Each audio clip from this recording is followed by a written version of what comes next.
You're watching a Syndicate program.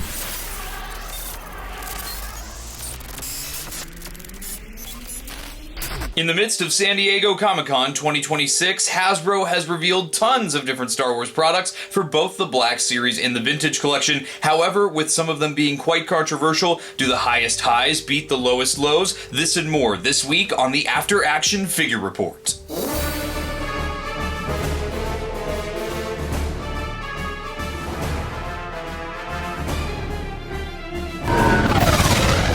Hello there, welcome to the After Action Figure Report, your one-stop shop for Star Wars toy and product news. I'm your host Blitz, and it is probably one of the biggest events of the year for Star Wars action figures, or any action figures for that matter, with San Diego Comic-Con happening as this video comes out. We've got tons of reveals to talk about for Hasbro's The Black Series line and the Vintage Collection line, so this edition of the After Action Figure Report will focus solely on those reveals. We're going to kick things off with the Black Series here. Now, we did have one major Black Series reveal that happened before San Diego Comic-Con even began, and it was revealed by our friend SithLord229 on a special episode of his Toy Talkin' live chat show, which he shares with his co-hosts and other friends of the channel, RoboQuiff Collects and Daniel East 1000. These three guys had an amazing opportunity offered to them by the Hasbro Star Wars team to have an exclusive Black Series reveal. However, their exclusive Black Series reveal proved to be maybe one of the most controversial releases in recent history for the line. Before we talk about the reveal, I definitely want to give a huge shout out to SithLord229 and the guys. Please go check them out on YouTube and Instagram. They all make awesome Star Wars action figure content. Real genuine guys, very passionate fans, all three of them, so make sure to check them out. So on this special edition of Toy Talkin' Live Chat, the guys got to reveal a new item which will be an Amazon exclusive here in the United States. It is a Clone Trooper build-up pack. This Clone Trooper pack comes in some really cool packaging with a really cool slipcover that features an opening box like double doors that show all the different accessories and the figure itself. Basically what you get here is a base Clone Trooper body with a Tamara Morrison head with a ton of different customization options. The customization options include two different haircuts for that same Clone Trooper likeness. Included in the box as well are 4 different helmets, those being a Phase 1, Phase 2, Phase 1.5, and a Phase 1 with a rangefinder. 3 different pauldron options are also included, one being the Phase 1 Captain Rex pauldron, one being the Phase 2 Captain Rex pauldron, and the third being the chest overlay and butterfly pauldron for the pauldron that I'm wearing here, the animated ARC Trooper pauldron. And in the way of other accessories, this Clone Trooper comes with several blasters, those being 2 DC-17 blaster pistols, a DC-15S, and a DC-15 rifle, as well as the Palpatine Order 66 hologram. While I do really like the idea of this release on paper, and I think that the packaging presentation is extremely well done, I do have some critiques on the choices made for accessories on this. I really want to echo what the guys said over on SithLord229's channel and say how much I agree with their commentary on the accessory picks. This release is one of those that uses only existing tooling to customize the newest Clone Trooper body. And I think there are some better options that also already exist in the Black Series line, such as the recently made ARF Trooper helmet and Z6 rotary cannon. There's definitely a market for this. I know while a lot of people were expressing their distaste for this reveal, there are still many collectors, particularly customizers, who plan on picking this up. Then we get into my other critique on this release, it being priced at $57.99. You heard me right, $57.99, meaning this build-up pack costs you more than a 2-pack for the Black Series, which right now has an MSRP typically of $55.99. Personally, I don't see how the packaging and presentation and accessories amount to that much. I really do find this unfortunate because this release does have an awesome concept to it. It's just that the execution kind of fell flat for myself and many other collectors. This pre-order will go up on Monday, July 27th at 1:00 p.m. Eastern Time, exclusively on Amazon here in the United States. Now moving on to another early Black Series reveal going into San Diego Comic-Con week, we have the Imperial Remnant AT-RT and AT-RT Driver. This set looks amazing. It's awesome to see the Black Series catching up with the Vintage Collection on this kind of a release. Much like the previously revealed Clone Wars AT-RT, which was the San Diego Comic-Con exclusive for the Black Series this year, this one also features that rocky terrain piece. However, this one is decoed to look like the snowy terrain that we see this vehicle in The Mandalorian and Grogu film. Additionally, there are some new pieces of tooling added to the exterior of this vehicle, mainly the main turret and the vents on the rear of the vehicle that show the more accurate design to the film.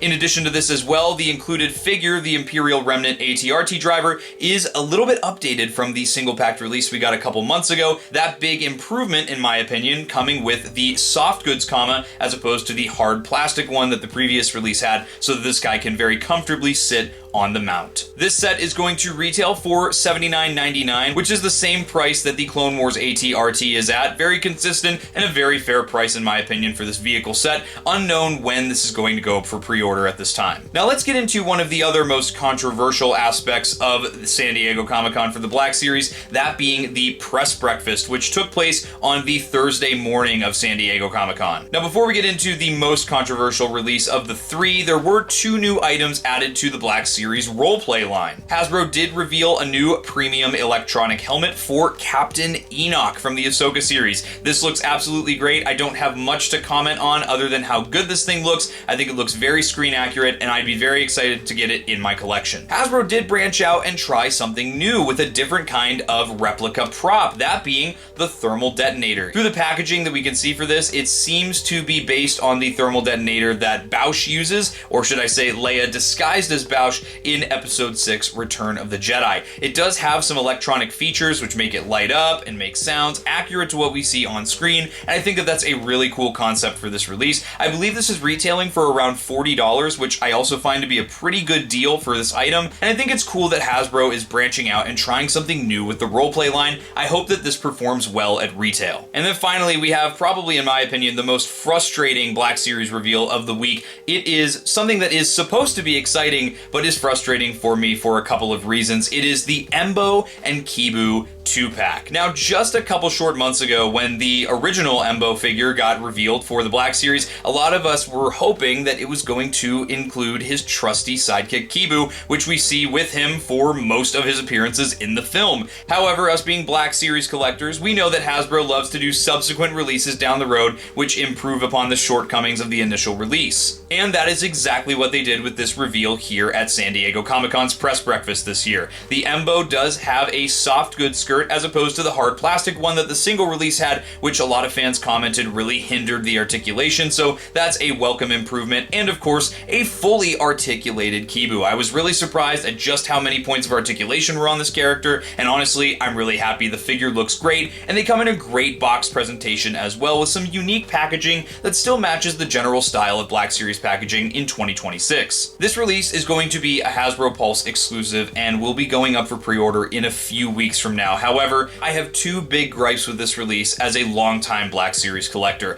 The first comes with how soon this subsequent release came after the original Embo was released. I and many other collectors just got the single-packed Embo within the last week, and that is very, very frustrating to see that we just spent our hard-earned money on the first release of this figure just to see the subsequent release, which is the one we all really wanted to begin with, coming out so soon after. In addition to that, this release is going for a whopping $59.99. Now, if you guys know Blitz Transmissions, you know that I try to make sense of pricing, whether it's adjusting for inflation or looking at MSRP, maybe looking at real-world events, but this is one of those where I genuinely cannot understand how the articulated dog and the larger packaging style add an additional $32 to the standard $28 price point that Embo is at single-packed. I just cannot wrap my head around this set costing more, once again, than a standard 2-pack for the Black Series line. It is very frustrating, and I really hope that this does not become a trend going forward. Like I mentioned earlier, I think we've come to expect in the Black Series that subsequent improved releases will come out for a character after the first one is made. However, this is one of those that the community immediately expressed a desire for, and I feel like Hasbro really missed the mark by not being honest with the customer base and letting us know ahead of time that there was going to be a subsequent release. With that out of the way, let's now talk about our Black Series reveals for Hasbro's main panel that they had on Friday for the San Diego Comic-Con. The first thing that Hasbro revealed for the Black Series line was another new premium electronic helmet, that being for ARC Commander Jesse from Season 7 of the Clone Wars. This is a great repaint of the Phase 2 Clone Trooper helmet, which is pretty good for its value. It's not the most screen accurate to what we see in the films. However, I think for a prop helmet, I think it's very good value for what it is. This helmet is going to be a GameStop exclusive and is going to retail for $109.99, which is a pretty good price, all things considered, for a Black Series helmet. Speaking of ARC Trooper Jesse, Hasbro did follow up this helmet reveal with another 2-pack, another addition to the Clones of the Republic subline,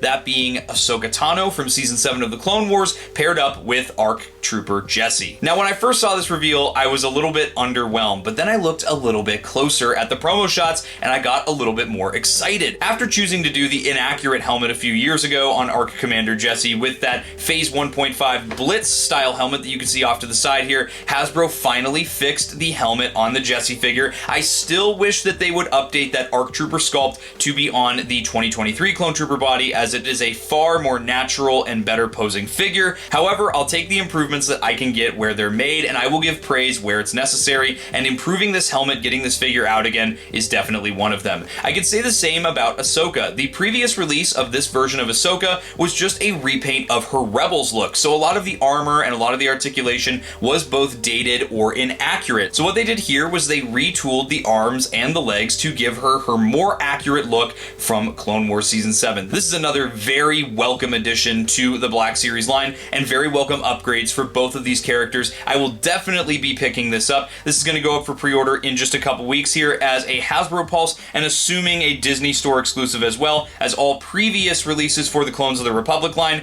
have been a Disney Store exclusive as well. This pack is going to retail for $59.99, so keep your eyes out because those Clones of the Republic packs tend to go quick. Now, moving on, this is a huge one for the Blitz Brigade here, because for the last several months we have been petitioning the hashtag Riot for Rada in the Black Series and TVC communities, and I am very, very happy to say that Rada the Hutt is coming to the Black Series. War is over. We have won. Rada is here in the Black Series, and I am very impressed at the next level engineering for this figure. One of the big draws to Rada here is that he comes with a bendy wire tail. This is inspired by the Marvel Legends Gargantos, which was released for their Gamerverse line earlier this year, and I was really wanting to see that technology transfer over into the Star Wars line. Really excited to see it work here in an omnidirectional way, and through what I've seen at the Hasbro booth, the videos that people have taken over the weekend, I have been really impressed with the range of motion in all directions for this tail. Similarly, there is a soft rubbery overlay which seems to be akin to the recent Maximum Hulk for the Marvel Legends line. This allows for hidden articulation underneath it, like an articulating jaw, and for the first time ever, articulating eyeballs for Rada the Hutt. This is Hot Toys level stuff we're seeing with this Black Series release, and I'm super excited to get this guy in my collection. Rada the Hutt, surprisingly, is going to be a mainline release, meaning you'll find him at most of your major retailers, and he is retailing for $79.99, an $80 price point, which I think is fair for the improved technology you get with this guy, and he will be going up for pre-order on Monday, July 27th at 1 p.m. Eastern Time. And to follow this up, Hasbro went ahead and revealed their next mainline wave for the Black Series, focused largely around the Star Wars animation. Now, you guys probably wouldn't have guessed, but I'm a huge fan of Star Wars animation and the Clone Wars era, so I was super excited to see this be the theme for the next Black Series wave. The first of this 5-figure wave is a repaint. It is Marok. Now, Marok, I think, is a really solid figure. I think his one downside with his original Ahsoka release was the very poor rusty paint that was applied to him. However, this version, looking much more metallic, looking much more akin to how he looks in Maul Shadow Lord, I think this is a perfect opportunity to get this figure back out into the line. I know the original Marok has also been creeping up in price on the aftermarket lately, so this is a great opportunity for collectors to get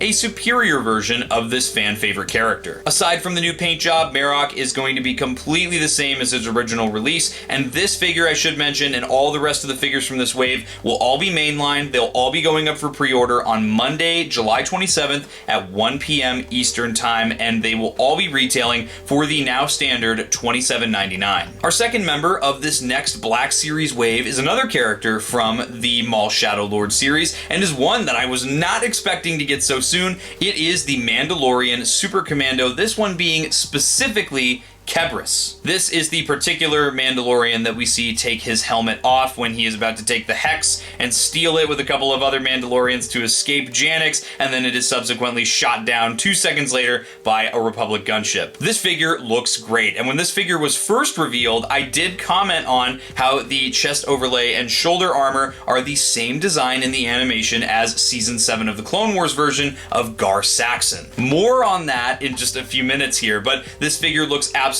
amazing. I love the likeness. I love the detail on the armor. Definitely a great army builder as well. Once you put that helmet on, you would never know it's a specific character, so a lot of people are very excited to pick up a few of these for their Black Series collections. Another character that I was not expecting to be revealed for the Black Series from Maul Shadowlord is Icarus, one of the 2 Zabraks that are with Maul throughout the majority of the series. Icarus looks amazing. I'm so glad they added his little Pusheisty that he wears for most of the time we see him on screen, and I love that they tooled a brand new rotary cannon for him to carry as well. This character looks amazing. The sculpted detail and the articulation, how natural the posing looks. Shooting the Galaxy always does an amazing job articulating these figures, and I think this is going to be another worthy addition to the collection. Now please, Hasbro, let's get Scorn next so we can get the 2 brothers on our shelves. Moving away from Maul Shadowlord and moving into Clone Wars, which was unexpected when I was watching the panel the other day on the Blitz Transmissions channel. Make sure to check out the live reactions and discussion stream we did. Thank you to all the people that did check that out when we were live. They did reveal a fan favorite character. This was on my Black Series Most Wanted. I can't believe that this character is getting made. It is Mother Talzin. Truthfully, I can't believe this figure isn't a deluxe. I thought for sure with the amount of detail and the intricacy to her costume, she would have to be a deluxe. However, Hasbro managed to pull it off and did a bang up job on the accessories as well. The detail on her face paint and the mixed media approach of getting the sculpted plastic PVC style with the very nicely painted soft goods as well around the skirt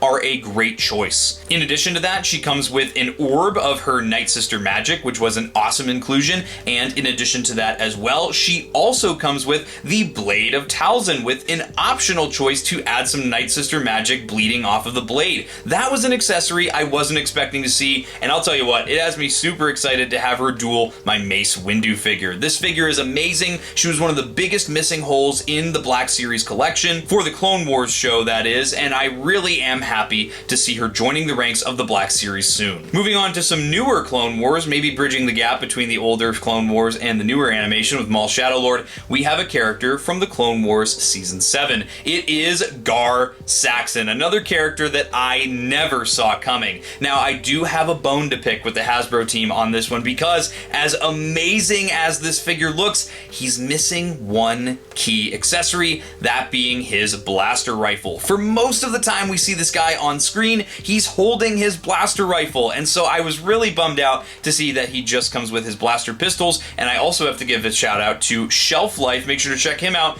on YouTube and Instagram. Shelf Life also pointed out that they could have also included the gauntlet shield that he does use in the show as well. So maybe a couple of other accessories that maybe we can get down the road. Like again, maybe we'll get a subsequent more expensive release for Gar Saxon, but I think for now, this is still going to be a great representation of this character on the shelf. I'm still over the moon about the character pick and how good the figure itself looks with all that intricate paint detail and great sculpt work. I'm super excited. This is a 5 for 5 wave for me for the Black Series. Now, before the panel ended, Hasbro did give us a glimpse into 2027, and wow, they gave us something really special. So the first thing they announced was another fan favorite character, and one that was on the community top 12 for Black Series Most Wanted. It is the Queen herself, Queen Amidala, in her very famous, iconic red dress from the beginning of the film when the Trade Federation first takes over Naboo. The figure looks amazing. The Hasbro team went into great detail to talk about how intricate these soft goods are, as the entire dress from the shoulders down is made from soft goods and has a plastic ring at the bottom to help keep the shape for all of the orange orbs at the bottom so that it doesn't look ridiculous when you have it on the shelf. I think the figure looks absolutely amazing, and I'm super excited to see more official solicitations of it come 2027. Yes, this is their first official reveal for a figure coming out in 2027. In addition to this, Hasbro did also show off a new packaging style for the Black Series. This new packaging, in my opinion, is a huge step up from the, in my opinion, very bland mural packaging we've been having for the last 5 or 6 years now. And what I love about this packaging most is that it really reminds me of the 30th anniversary packaging from 2007 with all of the different angles and different colors on it. Everything works together really nicely. They have also updated the logo for the line, which I think was desperately needed as well. I'm very excited about this. Bravo to the design team for coming up with this amazing new packaging. I'm super excited to see what's to come in 2027. Something else to note about the packaging as well, the sides of the packaging do feature actual images of the figure, not just the character. I love that they're doing that with figure photography now, actually showing off the product itself. And then if you look on the back of the box, there are little boxes which I assume will show the rest of the characters coming out for that wave. I love this, super excited about it. I have nothing but good things to say about the new packaging. Queen Amidala is a slam dunk for the community, especially those that participated in Black Series Most Wanted last year, and I'm really excited to see what's to come for the Black Series line moving forward. Now, jumping from the Black Series and jumping into the Vintage Collection, Hasbro's super articulated 3.75-inch scale line. Similarly to Sith Lord 229's reveal that he got earlier in the week, we did also get a Vintage Collection reveal from Bosk's Bounty on YouTube. He did a full Instagram post and a YouTube video as well, so if you want to get some more info on that, go check out Bosk's Bounty on YouTube.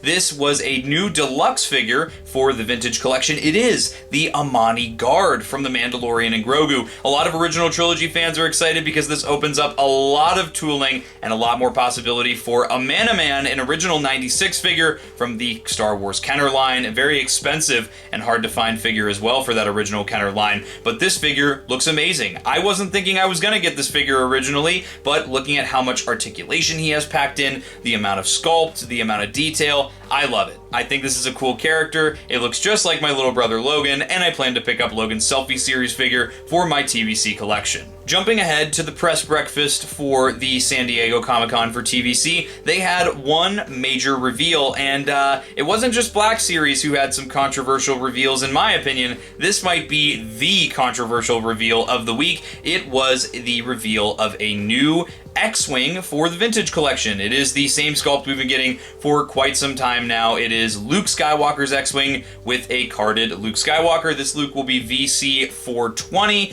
and there is also a loose R2-D2 included in the box as well.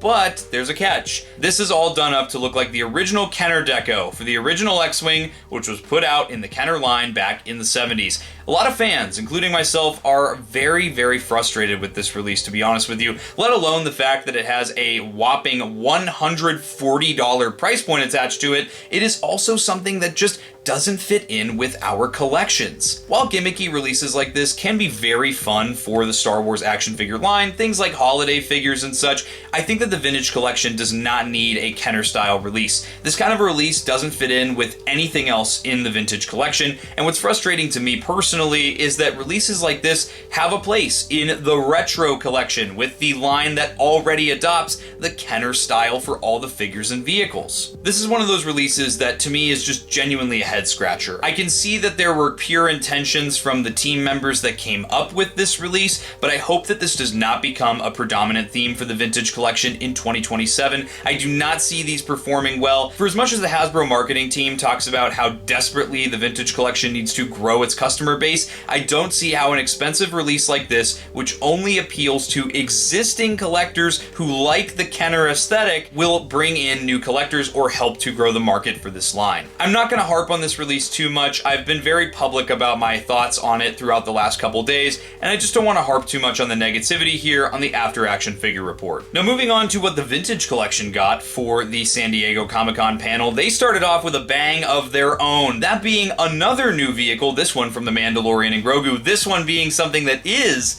in the Star Wars universe, but originally a Kenner design, so a little bit backwards of what we had with the X-Wing, huh? It is the INT-4 Interceptor with the Imperial Remnant Warlord, aka Commander Barro. This vehicle really blew me away with the amount of detail in the sculpt, especially in the cockpit area. I really didn't expect they could pack so much detail into this vehicle. The wings, of course, do fold down, and you can remove the top panel to seat your figure inside. I should also mention the figure itself comes packed separately in its own card, so it does have its own VC number, which is great for you carded collectors out there too. He's got the soft goods trench coat, which I think works well for getting him to sit inside the vehicle, and overall, I have no complaints about this release. I definitely plan on picking one up. It's going to go up for pre-order in just a few weeks, and for a very modest price point, in my opinion, of $51.99. This is another slam dunk for me. I think Hasbro knocked this one out of the park, and I'll be very excited to add this to my collection. Moving right along, the Vintage Collection was not to be left behind in the hashtag Riot for Rada movement and got its own Rada release. Similarly to the Black Series, it also has the bendy wire tail feature with the omnidirectional movement, and honestly, it looks like the TVC one has even more range than the Black Series one does,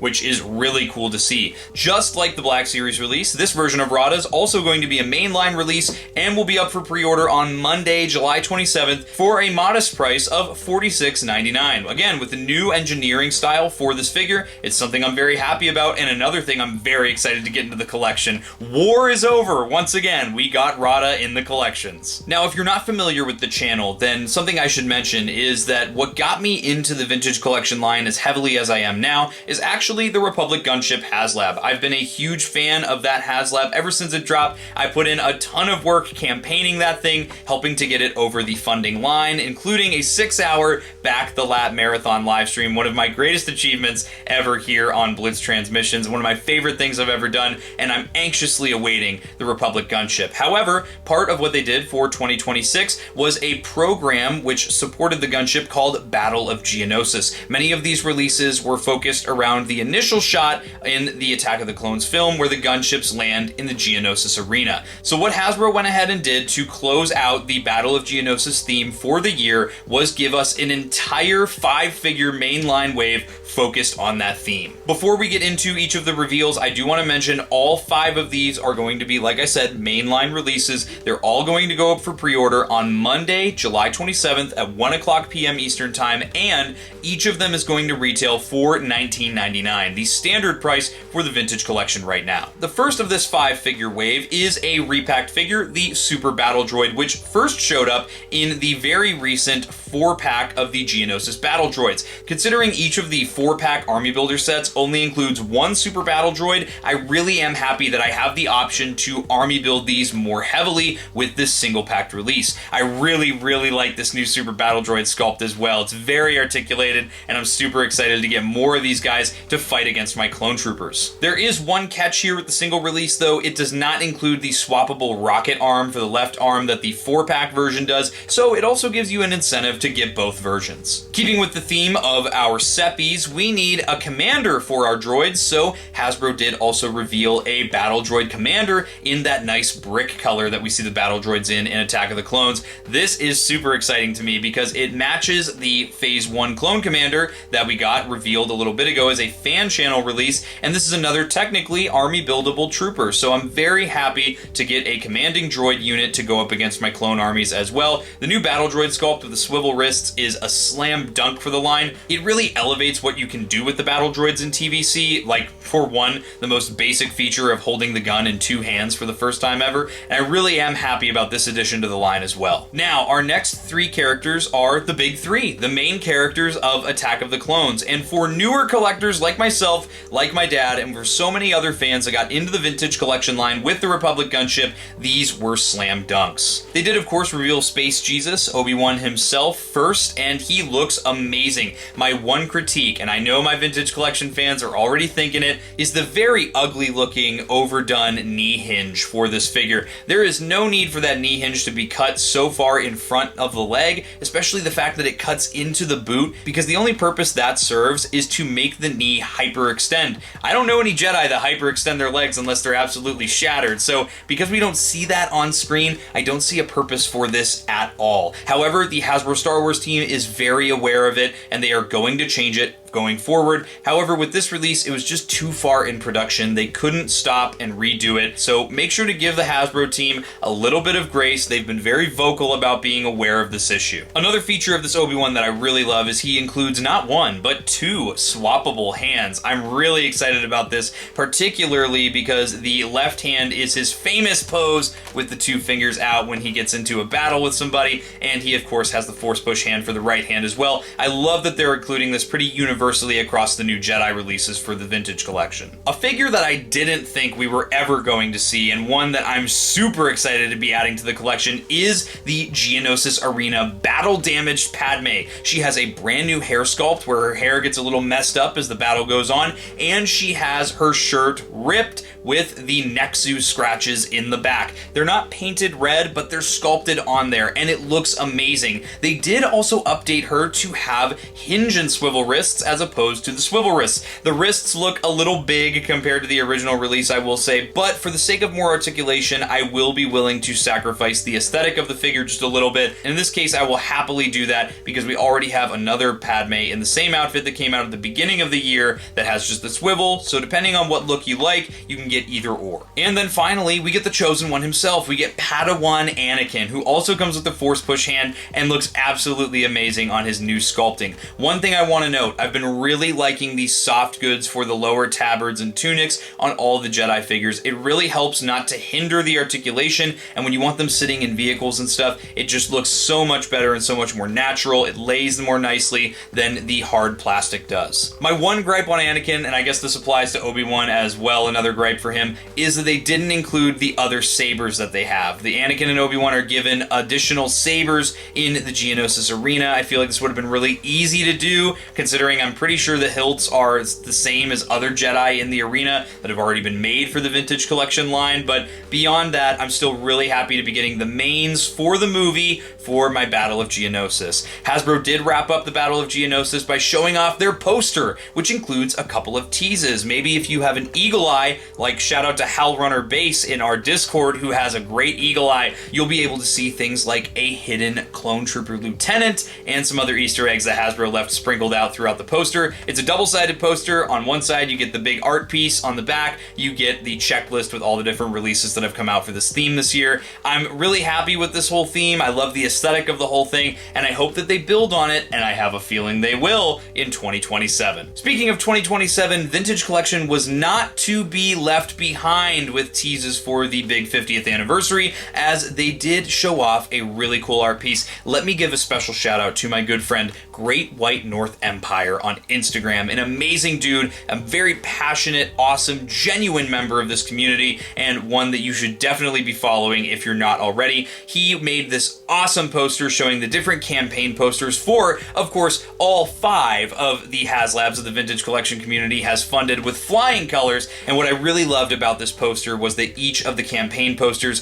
featured one of the main hashtags that was used during each respective HasLab campaign. It was really cool, really well thought out. Great White North Empire, you are a very talented man. And using this awesome graphic that was made by Great White North Empire, Hasbro made the announcement that a focus of 2027 for the Vintage Collection is going to be coming out with items, not just single figure releases, items that will be supplementing each of the existing 5 HasLabs for the Vintage Collection. Now, John Miko, aka Far Side of Endor on Instagram, did do an interview with the Hasbro team asking a little bit more about this. Make sure to go check out the interview on his YouTube channel for the Vintage Collection Facebook group. And the brand team did tease that an example of one of these reveals, the first of 2027, they said, is going to be a figure 3-pack that halos the Ghost HasLab. So considering a lot of fans have been very vocal about the Ghost feeling a little underserved since its original release, I think that this is going to be a great way to satisfy a lot of TVC fans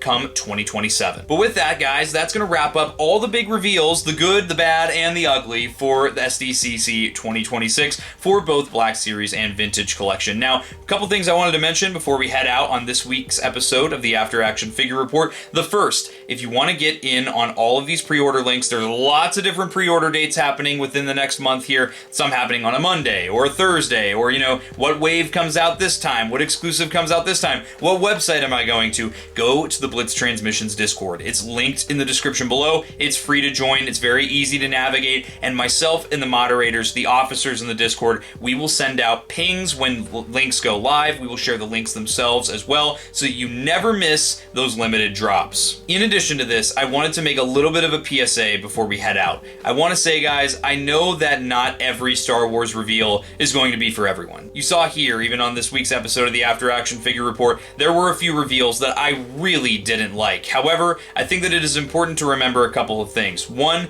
being cordial and professional and kind to one another, being respectful to one another in this community is of the utmost importance here. If we can't do that, if we can't act our age and be mature, then conversation just devolves. Another thing I want to put out there is to maybe check yourself as a collector if you're having a very negative reaction to a reveal. Sometimes we can get caught up on social media, we can get caught up in others' thoughts, maybe whether we disagree or agree with them, we can get a little caught up and a little carried away, and it can affect our mental state. So please, guys, make sure you're checking in with yourselves on your mental health. Sometimes it's a good idea to just take a break, put the phone down for a little bit, walk away for a bit, but just remember, these are Star Wars toys. It is never the malicious intent of the creative side of the Hasbro Star Wars team to ruin your day with reveals. They are always trying to please as many people as they can, and unfortunately, not every release and not every wave is going to be for you and your personal collection. So please, remember why it is that you collect Star Wars. For many of us, it is that childlike wonder. The thing that got us into Star Wars was the toys when we were kids that supplemented the media that we got attached to when we were children, watching it in the theaters, on the streaming services, on the TV, on the cable, you name it. But seriously, guys, just keep that in mind. This is supposed to be a fun hobby. This is not something worth crying about. And while it is very important to share our criticisms and share constructive criticism, there is a way to do it, and definitely being passive aggressive to one another in the community is not the way to go about it. But with that, guys, that's all I've got for you this week on the After Action Figure Report. Shout out, as always, to our sponsors, CARBONITES, Cube Squadron, PlasticNews.com, and Toy Hunter. And I want to give out a special shout out to one of our newest sponsors, Infinity3DCollectibles.com. You can find links to all these guys in the description down below. They're all awesome for different services. If you're into different Star Wars lines, if you're just trying to keep up on the news, if you're trying to log your collection, there's something for everybody down there. I also want to give a shout out to my fellow channels of the Syndicate, Sarlacc Digest, and Shadow Nose Network. If you're a fan of IPs other than Star Wars, please go check out the Shadow Nose Network. They've got awesome shows like their Toy Box Chronicles every Wednesday at 10 p.m. Eastern Time, Good Morning Toy Box, which I was a guest on the last episode of, filling in for the lovely Chet Maddox on Fridays at 1 p.m. Eastern Time, and Pixels Plastic Inc. on Fridays at 10 p.m. Eastern Time, all on their YouTube channel. If you're a Star Wars fan and you want to serve yourself a weekly Star Wars podcast, check out the Sarlacc Digest every Wednesday at 11 p.m. Eastern Time. They've got an awesome hour and a half long show where they talk about all things lore and news-wise in the Star Wars galaxy. In addition to that as well, if you want to hear more of my in-depth thoughts talk directly to me and the rest of the guys, you can check out the Sarlacc Digest Toy Chest, which I am a co-host on every Monday at 8:30 p.m. Eastern Time. But with that, guys, that's all we've got for you this week on the After Action Figure Report. This is Blitz, signing off, and may the Force be with you.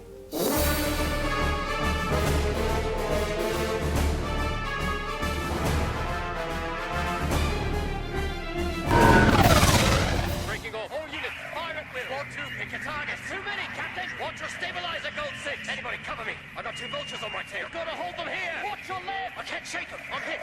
Where's our reinforcement?